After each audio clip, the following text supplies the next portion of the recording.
More than 3 years after witnesses say Army Major Nidal Hassan yelled Allahu Akbar and then killed 13 at Fort Hood, the accused killer finally close to standing trial.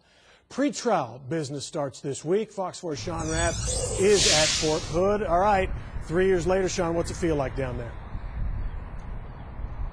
You know, it feels normal down here. Not a lot of media here yet, Steve, although we anticipate tomorrow will be a different story, a different day. Tomorrow is when the pretrial hearings begin in the court-martial of Major Nidal Hassan. There have been many motions filed. The biggest motion on the table tomorrow is that now the man accused in those shootings, November 5th, 2009, Major Hassan, he wants to represent himself.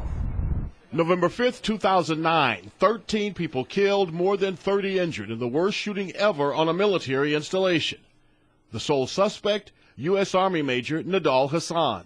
He was shot and taken into custody by Army civilian police. His wounds left him paralyzed. And I'm definitely familiar with Major Hassan's case. As a matter of fact, I know one of the people that was shot. Attorney Colby Vokey also knows the military and military law. The retired U.S. Marine Lieutenant Colonel has represented many military men accused of murder and other heinous crimes. Without a doubt, death penalty is on the table in this case. Motions filed in this case will be heard in a pretrial court setting.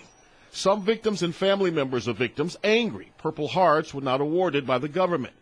The Purple Heart is given for certain kinds of wounds or death in combat. And the military's classified the Fort Hood shootings as workplace violence. I understand it's a very emotional issue as far as that, and incredible tragedy. Some gave the ultimate sacrifice, but it doesn't really meet the requirements for a Purple Heart, which is where you're injured basically in combat, in the line of duty.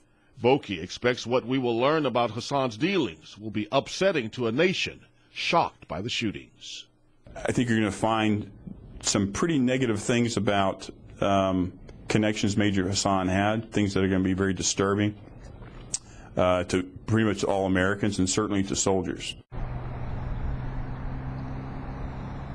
So there have been many, many motions filed in this case, Steve. And again, the pretrial and the court-martial begins tomorrow. The judge who's come in from Fort Bragg, the second judge on this case, will hear those motions. Jury selection expected to begin June 5th. Trial starts in earnest July 1st. All right, Sean, you said Hassan wants to represent himself, act as his own attorney.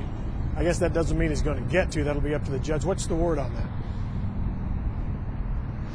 Well, there's no precedent as it relates to death penalty and court-martials. However, if the defendant is competent to stand trial, she may be constitutionally bound to grant his wish, but she could also appoint co-counsel to sit at the defense table with him. But it presents a bunch of problems in terms of getting evidence in and objections when you don't know the rule of law and military law, Steve, a bit different from what we see at Frank Crowley courts. And I guess avenues for appeal, too, if that happens. Sean Rabb at Fort Hood, thank you.